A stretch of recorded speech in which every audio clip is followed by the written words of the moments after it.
Hola a todos mis amigos, amigas, seguidores de nuestro proyecto Katica Lee Conmigo. Les agradezco porque continúan aquí juiciosos para mejorar sus hábitos de lectura. Nos estamos preparando para el año 2021 que se viene con muy buenos libros. Hoy vamos a continuar con el capítulo número 3 de El mejor líder de la historia de Lucas Leys. No olviden dejarnos en sus comentarios o en los mensajes qué libros les gustaría leer en el 2021 para tenerlos en cuenta. Esperamos que sean libros muy edificantes para todos y ojalá libros que comúnmente no se encuentren en audiolibro en ninguna de las plataformas normales. Agradecemos que estén aquí con nosotros. Estoy muy animada y es un honor para mí leer para ustedes. Entonces, vamos a ello. Capítulo número 3, El mejor líder de la historia de Lucas Leys. El capítulo se titula Liderazgo de servicio. La historia de Jesús no es la de alguien que se hace grande luego de haber sido pequeño, un don nadie que se hace poderoso, ni alguien que prospera al haber sido pobre. Su historia es la opuesta. Él es quien, al tenerlo todo, decide dejarlo por llegar a servir. El apóstol Pablo, en su carta a los habitantes de Filipos, que en ese momento era una puerta de entrada a Europa, famosa por sus yacimientos de oro y su gente orgullosa, escribe: La actitud de ustedes debe ser como la de Cristo Jesús, quien siendo por naturaleza Dios, no consideró el ser igual a Dios como algo a que aferrarse. Por el contrario, se rebajó voluntariamente, tomando la naturaleza de siervo y haciéndose semejante a los seres humanos. Y al manifestarse como hombre, se humilló a sí mismo y se hizo obediente hasta la muerte, y muerte de cruz. Filipenses 2, 5, 8. Los cristianos entendemos, al menos fragmentariamente, las razones iniciales por las cuales Jesús escogió este camino. Sabemos que este sacrificio, humillación y servicio eran necesarios para nuestra redención. Sin embargo, ¿por qué Jesús hizo eso desde la perspectiva del liderazgo? ¿Y por qué el Nuevo Testamento insiste tanto en que vivamos de la misma manera? Jesús discute el significado del liderazgo. En algunos rincones de Iberoamérica se ha escuchado ya por algunas décadas que no se debe o no es bíblico usar la palabra líder porque no está en la Biblia. Primero que nada, las personas que dicen o escuchan eso deben detenerse a razonar que la Biblia no fue escrita en español. La traducción iniciada por Casiodoro de Reina y Cipriano de Valera, dos monjes sevillanos deseosos que el pueblo español pudiera leer la Biblia en su propia lengua y no en latín, no es la Biblia, solo es una traducción más. Y hay un desafío al traducir de un idioma a otro. Siempre hay una variada gama de posibilidades para traducir diferentes ideas y palabras. Y no solo eso. El vocabulario no es algo sólido, sino líquido. Va cambiando su forma según el uso de los pueblos y los tiempos. Testimonio de eso es que la versión que no tiene la palabra líder es la revisión Reina Valera de 1960, que es todavía la más usada en América Latina. Pero sí aparece en la Reina Valera contemporánea, que es una versión realizada con el mismo criterio y manuscritos originales a través de las Sociedades Bíblicas Unidas, asociación responsable de que tengamos la versión de 1960. Además, en español tenemos otras traducciones como la Nueva Versión Internacional, que fue elaborada por un comité convocado por las Sociedades Bíblicas Internacionales con los mejores lingüistas y traductores contemporáneos que sí usa la palabra líder. Y también podemos mencionar la Biblia de las Américas, así que la afirmación de que la palabra líder no está en la Biblia es simplemente un mito. La palabra líder sí está en diferentes traducciones al idioma español y también, entre otros, en inglés, francés y alemán. Según la comprensión popular amparada en la Real Academia Española, la palabra líder tiene dos definiciones, aunque puede tener diferentes significados para distintas personas. Primero, el primero o quien está al tope de la tabla en una competición. Segundo, la persona que dirige o influencia a otras. Al mirar la Biblia, nos encontramos con personas en ambas posiciones, y Jesús no cuestiona esas realidades. Contrario a lo que creen algunos, no dijo que está mal ser el primero o el mejor o el que dirige, ni dijo que había que ser el primero, el mejor o el que dirige. Al decir que los primeros serán los últimos, está reinterpretando con agudeza el verdadero significado de estar al frente. No está cambiando la definición, está cambiando su significado. Está cambiando la causa y el porqué de liderar. Inmediatamente después de decir que los últimos serán primeros y los primeros últimos. Ver Mateo 20, 16. Sucede esta escena. Entonces, la madre de Jacobo y de Juan, junto con ellos, se acercó a Jesús y arrodillándose le pidió un favor. ¿Qué quieres?, le preguntó Jesús. Ordena que en tu reino uno de estos dos hijos míos se siente a tu derecha y el otro a tu izquierda. No saben lo que están pidiendo, les replicó Jesús. ¿Pueden acaso beber el trago amargo de la copa que yo voy a beber? Sí, podemos. Ciertamente beberán de mi copa, les dijo Jesús, pero el sentarse a mi derecha o a mi izquierda no me corresponde concederlo. Eso ya lo ha decidido mi Padre. Cuando lo oyeron los otros 10, se indignaron contra los dos hermanos. Jesús los llamó y les dijo: como ustedes saben, los gobernantes de las naciones oprimen a los súbditos y los altos oficiales abusan de su autoridad. Pero entre ustedes no debe ser así. Al contrario, el que quiera hacerse grande entre ustedes deberá ser su servidor, y el que quiera ser el primero deberá ser esclavo de los demás, así como el Hijo del Hombre no vino para que le sirvan, sino para servir y para dar su vida en rescate por muchos. Mateo 20, 20 al 28. La respuesta de Jesús a la pregunta de la madre es curiosa. No dice, como acostumbramos leer inicialmente, que está mal lo que quieren. Lo que responde es que no saben lo que quieren, y la pregunta si están dispuestos a beber el trago amargo que él beberá. En otras palabras, ¿quieren la recompensa de una posición de liderazgo? ¿Quieren estar en la misma posición de Cristo en la gloria? Tienen que seguir su mismo camino. Deben estar dispuestos a pagar el precio del sacrificio, y luego lo hace todavía más contundente al decir: el que quiera ser el primero debe ser el esclavo de los demás. O sea, ¿quién es el mejor líder según el significado que le da Jesús? El que más sirve. La relevancia del servicio. Una mala interpretación de lo que quiere decir la palabra relevante ha empujado a la iglesia a creer que es relevante usar la palabra relevante, pero sin ningún análisis de lo que quiere decir. Relevancia no es sinónimo de tecnología, música contemporánea o ser un líder cristiano que se viste a la moda. Relevante es lo que en verdad le interesa a la gente, pero más allá de la piel y la vista. Lo que le provoca una reacción que va más allá de lo emocional, momentáneo y superficial. Relevante es aquello que responde a sus necesidades. Siempre, para cada uno de nosotros, es relevante lo que responde a nuestras necesidades, y por eso el liderazgo de servicio es siempre relevante.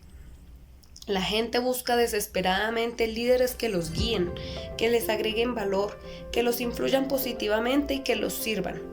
Es instintivo y por eso, 2000 años después, seguimos hablando de Jesús como la persona más influyente de la historia humana. Él sirvió a un mayor número de personas y un mayor número de personas le sigue a él. Hoy hay muchos líderes cristianos que leen libros de negocios, lo cual, por supuesto, no es malo. Pero hay algo que notar para no pecar de ingenuos y saber adaptar esas lecciones a otros ámbitos del liderazgo. No siempre lideramos empleados, y eso cambia totalmente las reglas del juego.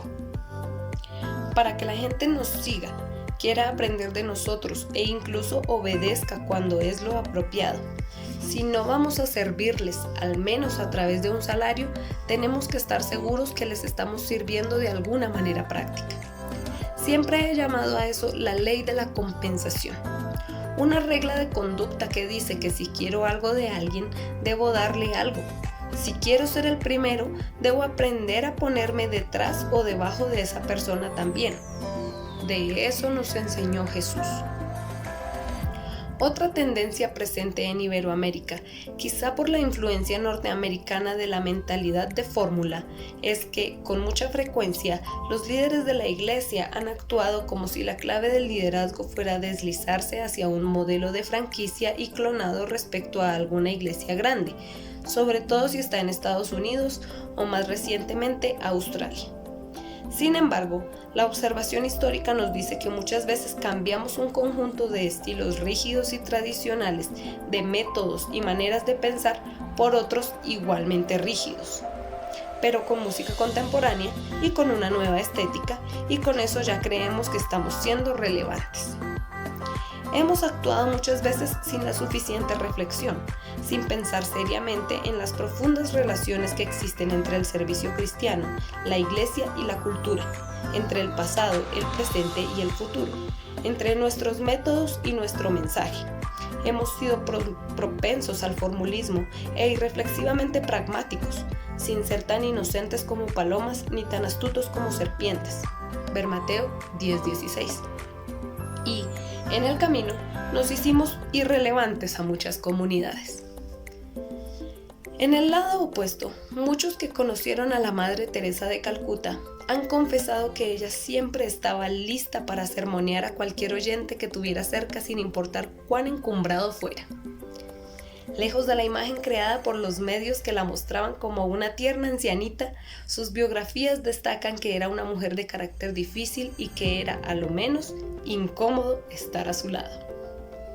Analizando las figuras más destacadas del siglo pasado, la revista Time registra que en 1994 la Madre Teresa fue invitada a un desayuno presidencial en la Casa Blanca, donde, al tomar la palabra en presencia de varios mandatarios mundiales, comenzó diciendo: San Juan nos enseña que el que dice amar a Dios pero no ama a su hermano es un mentiroso, y ustedes aquí presentes o aprenden a amarse entre ustedes o son unos mentirosos.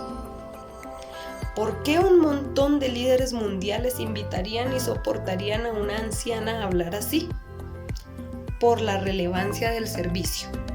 Su sacrificio de vida y su influencia entre los más pobres de los pobres y desdichados de Calcuta la habían hecho relevante ante los líderes mundiales de su tiempo. Su servicio le daba profundidad, peso y volumen a sus palabras. Sí, los mejores líderes siempre se ganan el derecho a ser escuchados a través de alguna actualización contemporánea del lavamiento de pies relatado en Juan 13, 4 y 5. Así que se levantó de la mesa, se quitó el manto y se ató una toalla a la cintura. Luego echó agua en un recipiente y comenzó a lavarles los pies a sus discípulos y a secárselos con la toalla que llevaba en la cintura. El fin de la conquista y el principio de la humildad. En la historia de América Latina, el concepto de conquista sigue presente en el inconsciente colectivo de nuestros pueblos. Los libros de historia de nuestro vasto continente registran escenas incendiarias de la cristianización católico-romana del maya, el guaraní, el jíbaro, el inca y el azteca. Sin embargo, los seguidores de Jesús continuamos usando ese lenguaje, un lenguaje que sin discusión en la Biblia es parte del vocabulario del Antiguo Testamento, pero no está en el Nuevo ni en el de Jesús, y no me refiero a palabras, sino a conceptos. El mejor líder de la historia no habló de conquistar, pero sí de servir. Y su influencia, a través de 20 siglos de historia humana, nos siguen susurrando al oído que debemos abandonar esa conceptualización del liderazgo. Nadie, absolutamente nadie quiere ser conquistado, pero todos quieren ser servidos, y esa es la puerta abierta a la relevancia y la influencia. Si liderazgo es sinónimo de influencia, el liderazgo cristiano tiene que ver con ejercitar la influencia de Cristo y no la de nosotros en la vida de otra persona.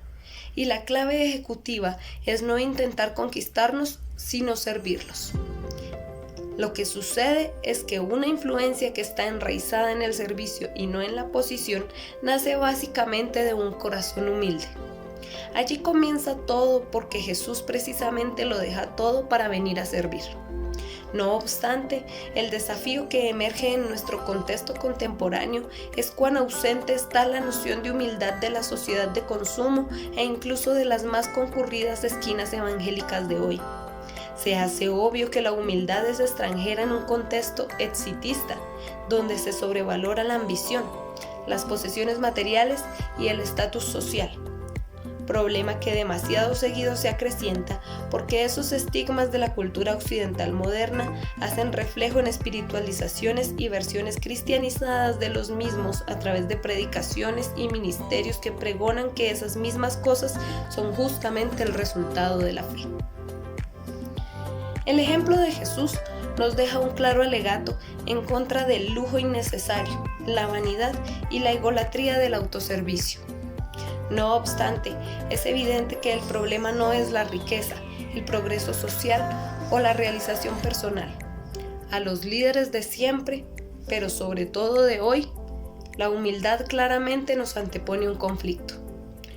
Por un lado, nos seduce cuando la encontramos, pero por el otro, la resistimos y renegamos siempre que creamos que es una mala consejera para conquistar lo que creímos que debimos conquistar. Quizás por eso convenga dar una mirada más profunda a la humildad de Jesús. No tenemos dudas que fue un claro ejemplo de un líder que deja el poder y la riqueza para venir a servir y no a ser servido. Sin embargo, es de notar que su humildad fue asertiva y nunca demostró considerarse menos de lo que verdaderamente era. A los oídos de los vecinos de Galilea y Jerusalén, no necesariamente les hacía pensar en humildad el escucharlo. En Juan 7, 37-38 leemos: En el último día, el más solemne de la fiesta, Jesús se puso de pie y exclamó: Si alguno tiene sed, que venga a mí y beba. De aquel que cree en mí, como dice la Escritura, brotarán ríos de agua viva. La semana anterior a esa escena había transcurrido la fiesta de los tabernáculos. Por 7 días seguidos, los sacerdotes iban al estanque de Siloé a llenar su cántaro con agua para derramarla en el altar del templo, a fin de recordar la provisión de agua que Dios había hecho mientras vagaban por el desierto bajo el liderazgo de Moisés.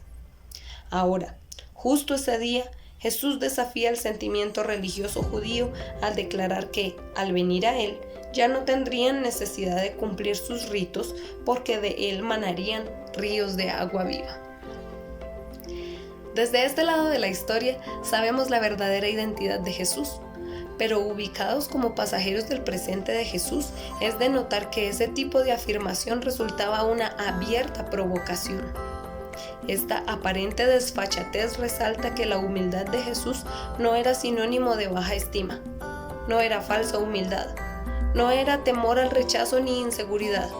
Su humildad radicaba en el trato con la gente, y por eso creo que, cautivado por el ejemplo de Jesús, el apóstol Pablo escribió: Cada uno debe velar, no solo por sus propios intereses, sino también por los intereses de los demás. Filipenses 2:4. La humildad era parte de la belleza del carácter y del trato de Cristo, y un oasis donde se refrescaba su liderazgo. Bienaventurados. Algunos han escrito que si tomamos cuidado de nuestro carácter, este se encargará de nuestra reputación, y hay una gran verdad en este principio. Sin embargo, también es cierto que actualmente el carácter cristiano puede ir en contra de nuestra reputación y abortar el éxito que pretendemos conquistar. Y es justamente por eso que la humildad suele ser sospechada como una peligrosa locura en términos humanos. Tratar a otros como superiores a nosotros no significa pensar que lo son. Significa que estamos dispuestos a hacer por ellos todavía más de lo que haríamos por nosotros. Que el bien común pesa más que la conciencia de un gran líder que un salvataje personal.